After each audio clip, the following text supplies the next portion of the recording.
భోంచేద్దామా?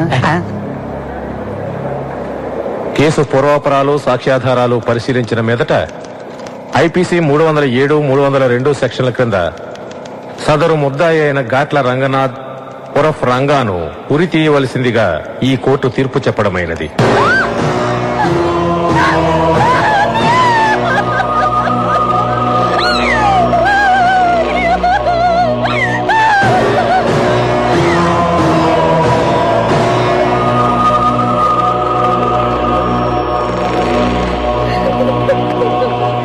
ఎన్నిసార్లు చెప్పాను నన్ను ఫారిన్ పంపించు అని, విన్నావా?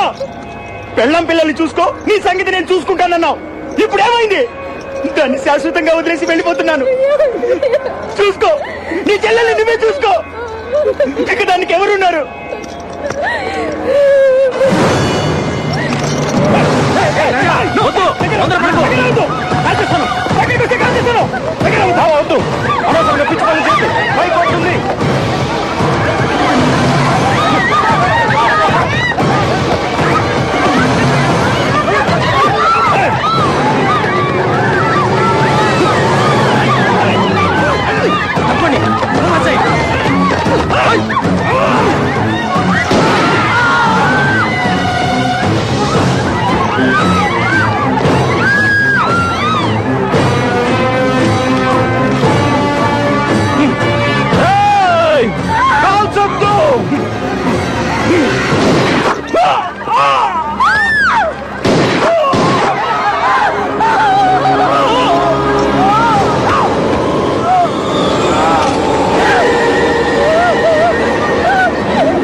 గారి చెల్లెలి పెళ్లి కార్డు ఇదిగోనా.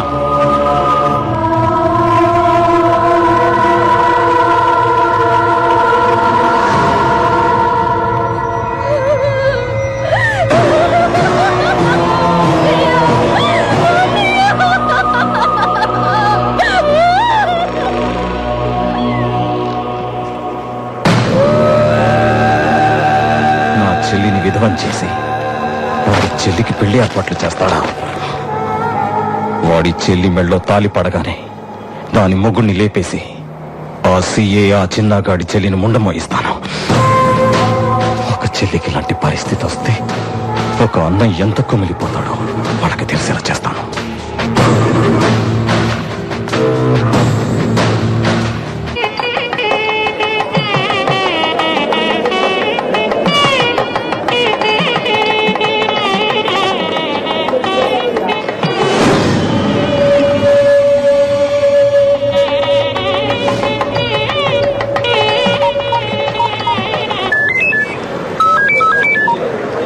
హలో సంజయ్, ఏరా కమిషనర్ గారిని తీసుకొస్తాను, ఏం చేస్తున్నావురా? టైం ఉంది కదా అని గిఫ్ట్ కొనడానికి వచ్చాను రా.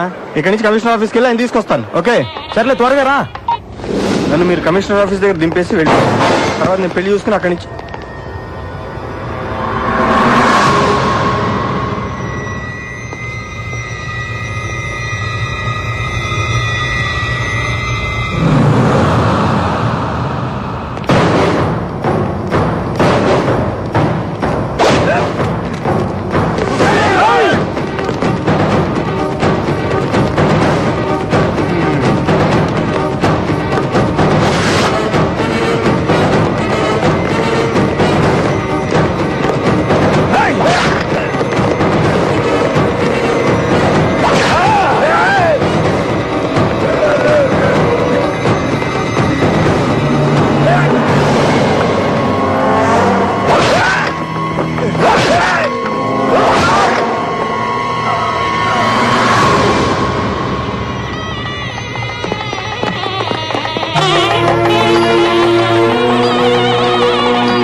ఇక్కడ కిందకు వచ్చావరా?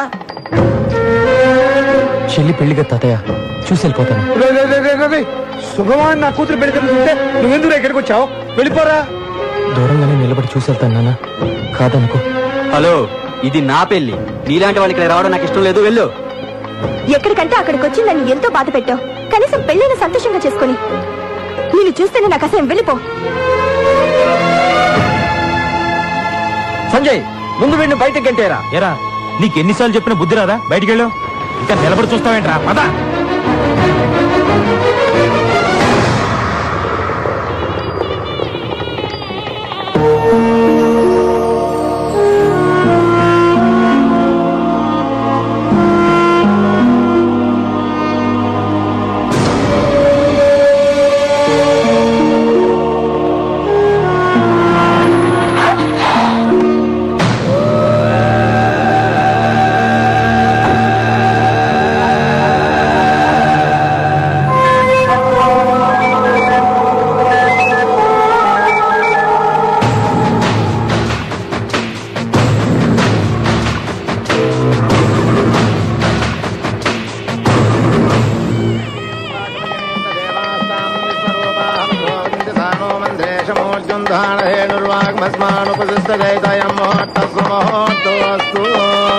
ఓం శ్రీ లక్ష్మీ నారాయణాభ్యాం నమః.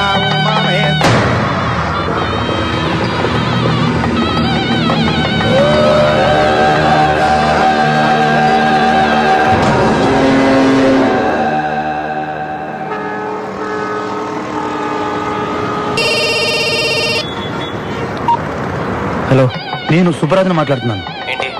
నీ చెల్లెలి పెళ్లి కాగానే నీ భావన చంపడానికి శ్రీశైలం ప్లాన్ చేశాడు. ఇప్పుడు శ్రీశైలం కళ్యాణ మండపంలోనే ఉన్నాడు. నువ్వు వాడి మనిషివేగా, నిన్నెందుకు నమ్మాలి? నేను వాడి మనిషినే, కానీ నేను కూడా ఒక చెల్లికి అన్నయ్యని. త్వరగా వచ్చి నీ వాళ్ళని కాపాడుకో.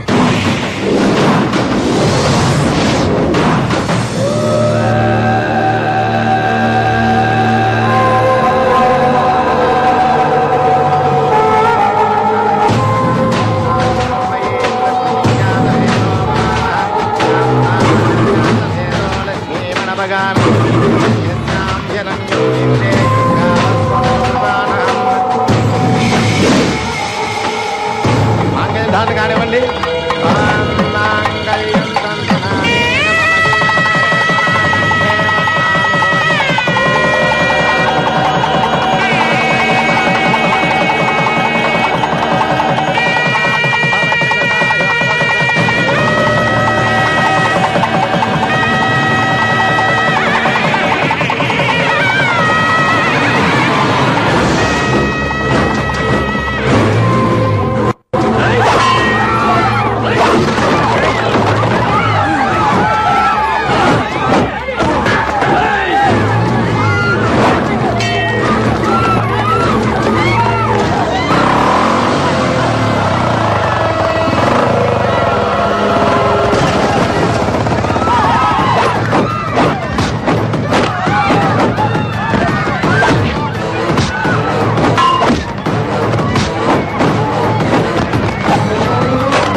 ఎంత పని చేసావమ్మా? అరే నేనున్నానుగా, ఎందుకమ్మా తొందరపడ్డావు? అది నీ చేతుల్లో ఉండకూడదమ్మా.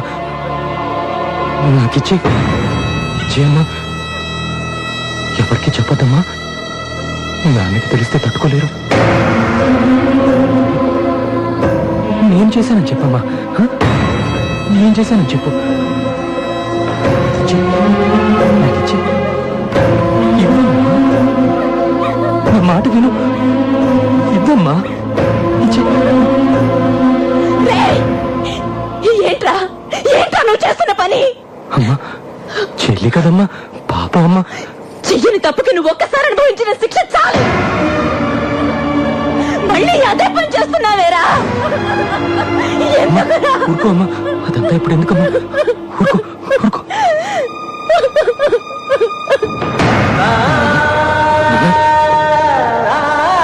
తెలియకుండా చేశాను నాన్న, తప్పిపోయినా తెలియకుండా చేశాను, తెలియకుండా చేశాను నాన్న.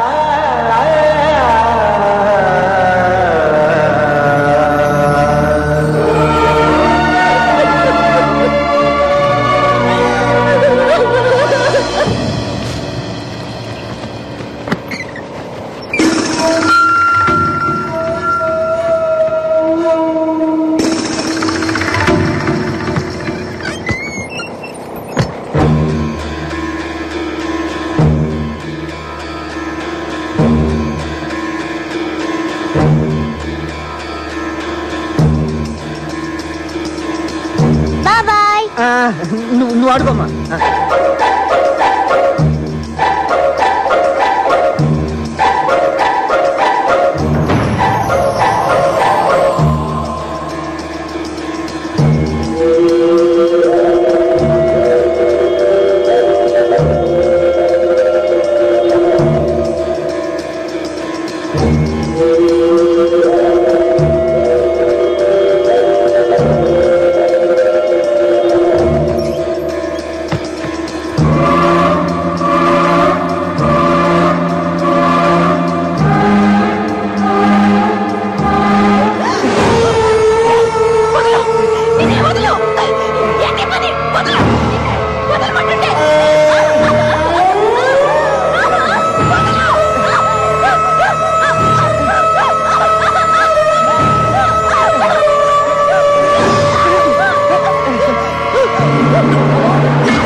బాబాయ్ బాబాయ్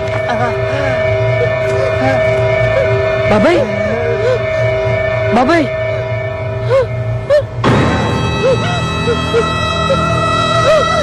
బాబాయ్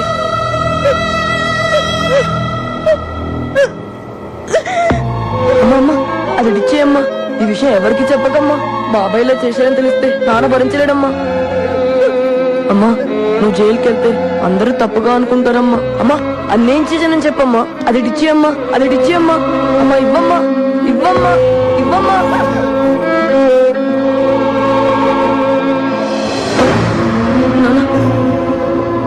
నాన్న తెలియక చేస్తున్నాను, నన్ను కొట్టొద్దున్నాను. నన్ను తెలియక చేస్తున్నాను, నన్ను తెలియక చేస్తున్నాను. కొట్టొద్దున్నాను, నన్ను కొట్టొద్దున్నాను.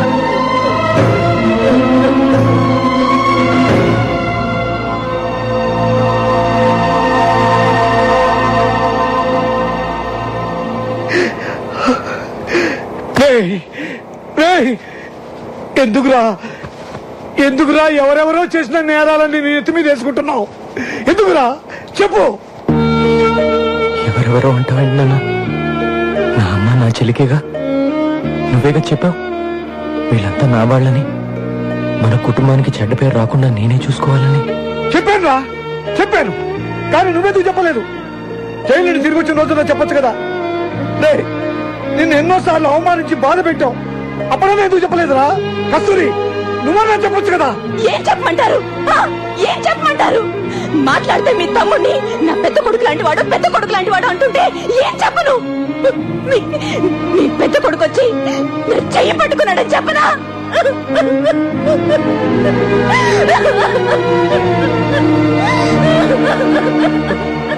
చాలురా, ఈ కుటుంబం కోసం నువ్వు ఎంతో త్యాగం చేశావు. అది చాలు.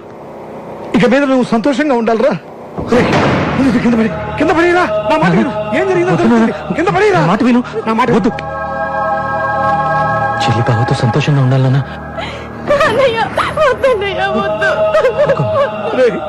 ఇంత జరిగిన తర్వాత కూడా నేను మేము జైలుకు పంపిస్తే పాత పాపాత్ములు ఈ భూమి మీద ఉండరురా. ఆ దేవుడు కూడా మమ్మల్ని క్షమించడు రా. చెల్లి కోసమే కదా నాన్న. చిన్నప్పుడు నేను జైలుకి వెళ్ళినప్పుడు మీ కళ్ళల్లో ద్వేషం, అసహ్యం చూశాను. కానీ ఇప్పుడు ప్రేమ కన్నీళ్లు చూస్తున్నాను. ఇది నాకు చాలు నాన్న. నువ్వు బతికున్న వాళ్ళ పరువే కాదురా, చనిపోయిన వాడి పరువు కూడా కాపాడావురా.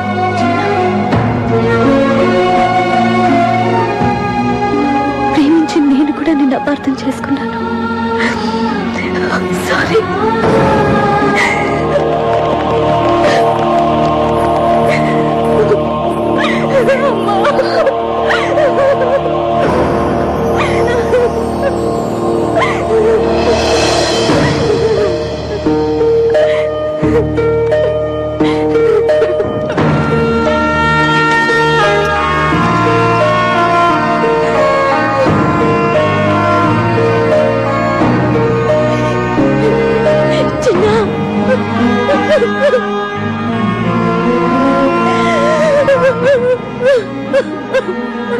చిన్న, ఇదంతా నా వల్లే. I'm sorry.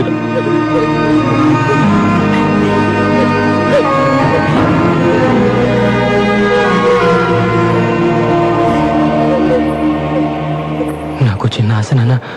ఏంటో చెప్పరా. చిన్నప్పుడు నేను జైల్లో ఉన్నప్పుడు నన్ను చూస్తానికి మీరు ఎవ్వరు రాలేదుగా. అక్కడ వాళ్ళందరూ నేను అనాథ, నాకు ఎవరూ లేరని నేర్పించేవారు. కనీసం ఇప్పుడన్నా నన్ను చూస్తానికి ఒక్కసారన్నా వస్తారుగా. నేను వాళ్ళందరికీ నేను అనాథని కాను, నాకు అందరూ ఉన్నారని గర్వంగా చెప్పుకుంటాను. వస్తారుగా.